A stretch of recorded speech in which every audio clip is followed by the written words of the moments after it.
Hello. Ah. Hey, hey, hey, hey, hey. Woo, woo. Hey. Asinkronus berarti program dapat menjalankan perintah lain tanpa harus menunggu suatu proses selesai, sehingga proses tidak saling menghalangi, non-blocking, dan aplikasi tetap responsif. Nah, apa sih perbedaan asinkronus dengan sinkronus? Jadi sinkronus itu kode dieksekusi urut, proses berikutnya menunggu hingga proses sebelumnya selesai. Bisa dilihat contohnya di samping, outputnya berturut-turut mulai dari langkah 1 kemudian langkah 2 lalu langkah 3.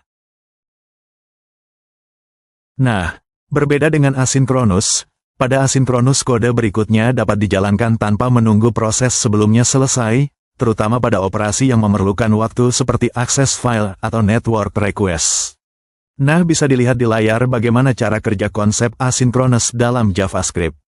Pada kode tersebut, baris pertama console.log, langkah 1, akan langsung dijalankan terlebih dahulu karena bersifat sinkronus.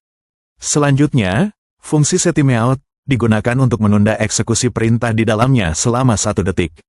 Namun, karena setTimeout bersifat asinkronus, JavaScript tidak akan menunggu 1 detik untuk melanjutkan ke baris berikutnya, melainkan langsung menjalankan console.log, langkah 3, terlebih dahulu. Setelah 1 detik berlalu, barulah perintah console.log, langkah 2, yang berada di dalam setTimeout, dijalankan. Oleh karena itu, urutan hasil yang muncul di konsol adalah langkah 1, langkah 3, dan setelah 1 detik baru muncul langkah 2. Contoh ini menunjukkan bahwa pada pemrograman asinkronus, eksekusi kode tidak selalu berjalan sesuai urutan penulisan, karena beberapa perintah dapat ditunda tanpa menghentikan proses utama program. Nah, sekarang bayangkan Anda sedang memasak di dapur. Sinkronus, sinkron, seperti memasak satu persatu. Potong sayuran tunggu selesai. Rebus air tunggu mendidih.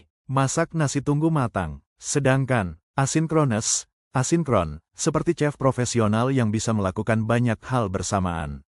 Mulai rebus air, tidak menunggu mendidih. Sambil menunggu, potong sayuran sambil menunggu keduanya, siapkan bumbu ketika air mendidih, baru masukkan pasta.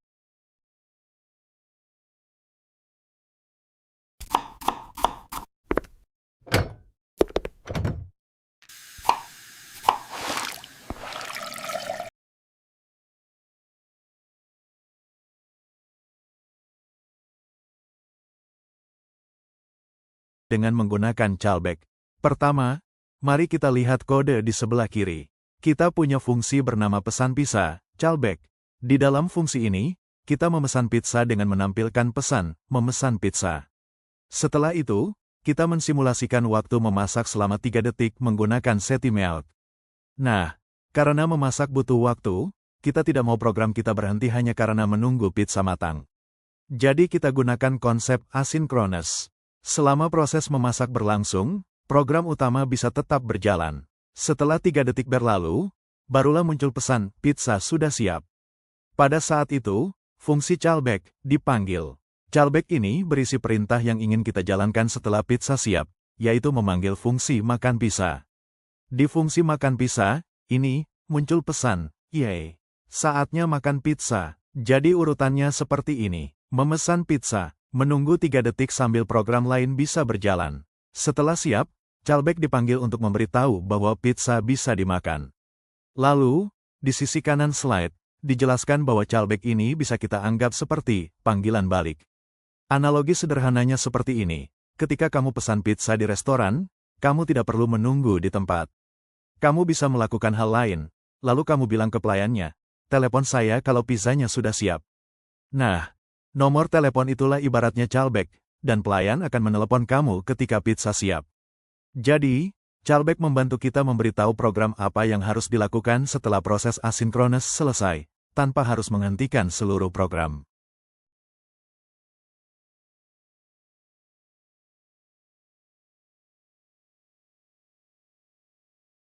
Selanjutnya kita lihat contoh lain penggunaan asinkronus dengan callback pada proses pengambilan data user.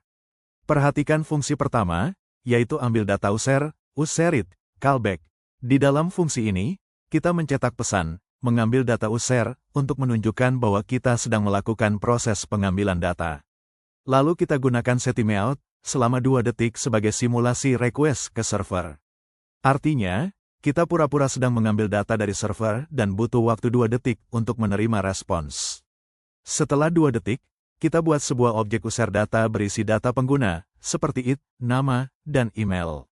Nah, setelah data siap, kita panggil fungsi callback, user data, artinya kita mengirim data tersebut ke fungsi lain yang akan menggunakannya.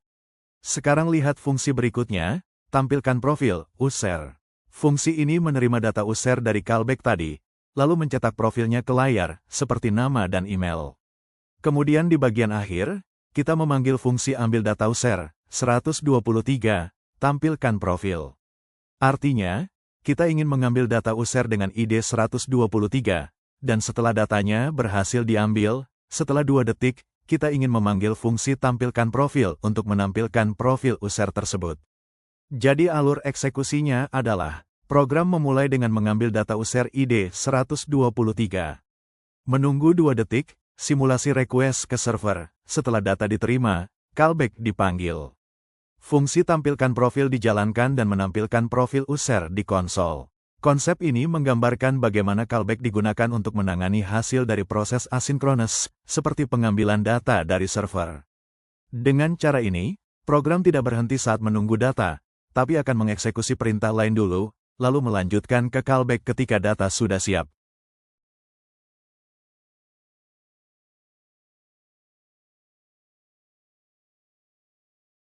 Sekarang kita masuk ke konsep penting dalam asynchronous JavaScript, yaitu promise.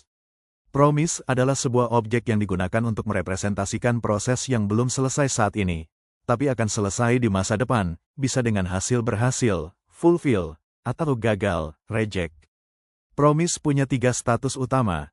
Pertama, pending proses sedang berjalan, hasilnya belum ada.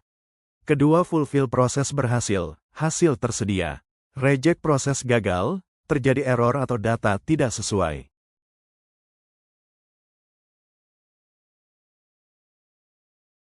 Promise punya 3 status utama. Pending proses sedang berjalan, hasilnya belum ada. Fulfilled proses berhasil, hasil tersedia. Reject proses gagal, terjadi error atau data tidak sesuai.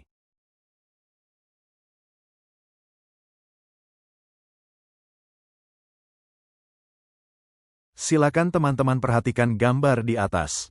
Pada bagian sintaks dasar promise, terlihat bahwa kita membuat sebuah promise menggunakan struktur petik terbalik new promise, function, resolve, reject, petik terbalik. Di dalam blok ini, biasanya dijalankan proses yang bersifat asinkronus seperti mengambil data atau menjalankan operasi yang memerlukan waktu. Jika prosesnya berhasil, maka dipanggil fungsi petik terbalik resolve petik terbalik untuk menandakan keberhasilan. Sedangkan jika gagal, dipanggil fungsi petik terbalik reject petik terbalik untuk memberikan tanda bahwa proses mengalami kegagalan. Kemudian pada bagian then, dan catch, terlihat cara kita menangani hasil dari promise tersebut. Fungsi petik terbalik, then, petik terbalik digunakan untuk menjalankan kode jika promise berhasil, sedangkan asteris petik terbalik, catch, petik terbalik asteris digunakan untuk menangani jika promise gagal. Jadi, jika proses promise berjalan sukses, maka bagian petik terbalik, then, petik terbalik akan dijalankan, dan jika terjadi kesalahan, bagian petik terbalik, catch, petik terbalik akan menangani pesan errornya. Selanjutnya, di gambar juga terdapat contoh nyata menggunakan fungsi petik terbalik pesan makanan, menu, petik terbalik. Fungsi ini mensimulasikan pemesanan makanan menggunakan waktu tunda selama 2 detik. Jika menu yang dipesan adalah asteris nasi goreng, maka proses dianggap berhasil dan akan memberikan pesan bahwa nasi goreng sudah siap asteris. Namun jika menu yang dipesan bukan nasi goreng, maka promise akan dianggap gagal dan memberikan pesan bahwa menu tidak tersedia. Terakhir, kita bisa lihat bagaimana promise ini digunakan. Ketika kita memanggil fungsi petik terbalik pesan makanan petik terbalik, hasilnya akan ditangani dengan petik terbalik, then, petik terbalik untuk menampilkan pesan ketika berhasil, dan petik terbalik, catch, petik terbalik untuk menampilkan pesan jika terjadi kesalahan.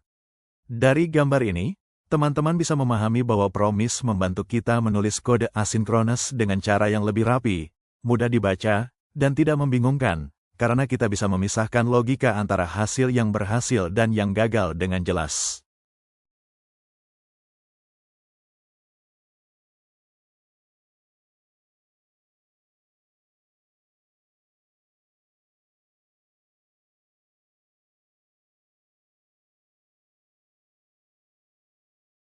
Selanjutnya, kita masuk async, await.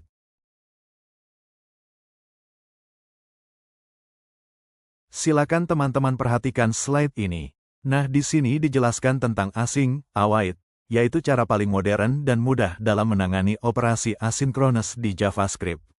Async, await ini bisa dikatakan seperti sulap, karena membuat kode asinkronus terlihat seperti kode biasa atau sinkronus, sehingga lebih mudah dibaca dan dipahami.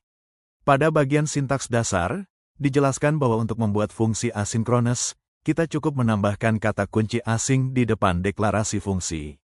Di dalam fungsi async tersebut, kita bisa menggunakan kata kunci await untuk menunggu hasil dari proses asinkronus seperti promise. Artinya, baris kode setelah await tidak akan dijalankan sebelum proses asinkronus tersebut selesai. Contohnya, ada fungsi contoh yang menggunakan await operasi asinkronus. Dengan menggunakan await, kita menyuruh program untuk menunggu hasil dari operasi tersebut terlebih dahulu sebelum melanjutkan ke baris berikutnya.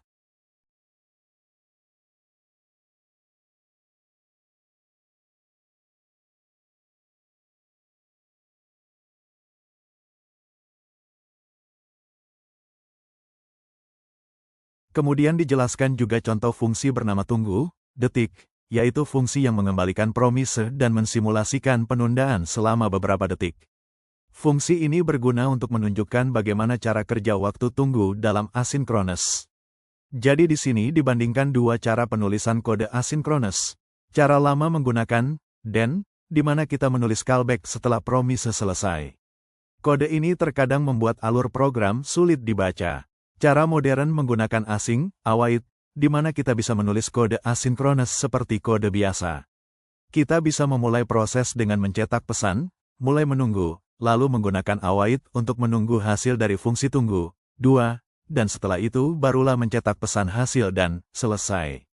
Dari sini dapat disimpulkan bahwa penggunaan async, await membuat kode menjadi lebih sederhana, mudah dibaca, dan menyerupai urutan logika yang biasa, sehingga sangat direkomendasikan untuk menggantikan cara lama dengan then, terutama ketika menangani banyak operasi asinkronus secara berurutan.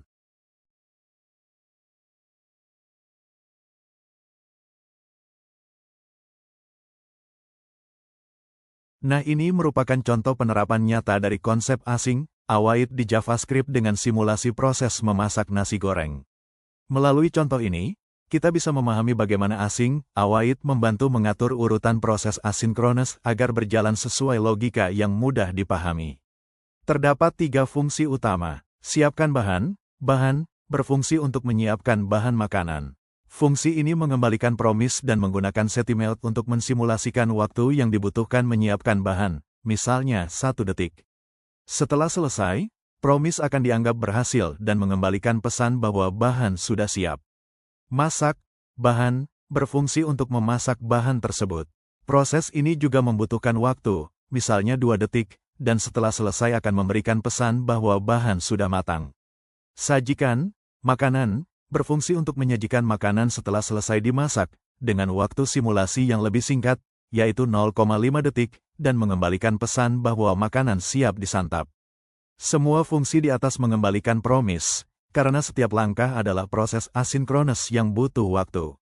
Kemudian, fungsi buat nasi goreng, dideklarasikan dengan async, artinya fungsi ini bisa menggunakan kata kunci await untuk menunggu setiap langkah selesai sebelum melanjutkan ke langkah berikutnya.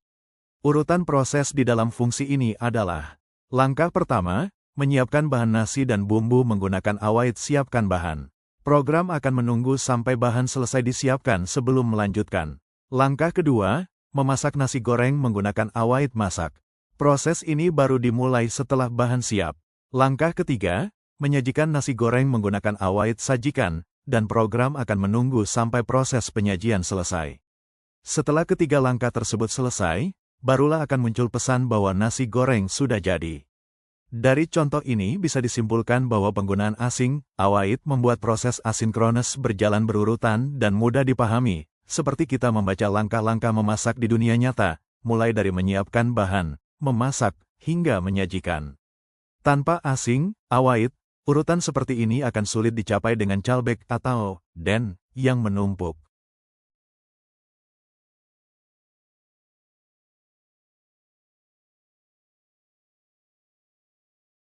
Terakhir kita masuk try catch.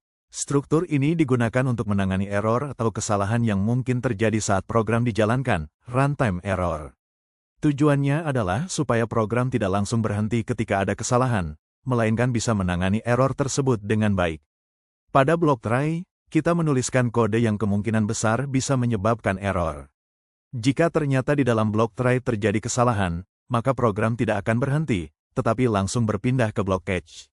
Di dalam blok catch, kita bisa menuliskan cara untuk menangani error, seperti menampilkan pesan kesalahan atau memberikan solusi alternatif. Dengan menggunakan try, catch, program kita menjadi lebih aman dan stabil, karena meskipun ada error, program tetap bisa berjalan dan tidak langsung berhenti secara tiba-tiba. Singkatnya, try digunakan untuk mencoba menjalankan kode yang berisiko, dan catch digunakan untuk menangani error jika kode di dalam try gagal dijalankan.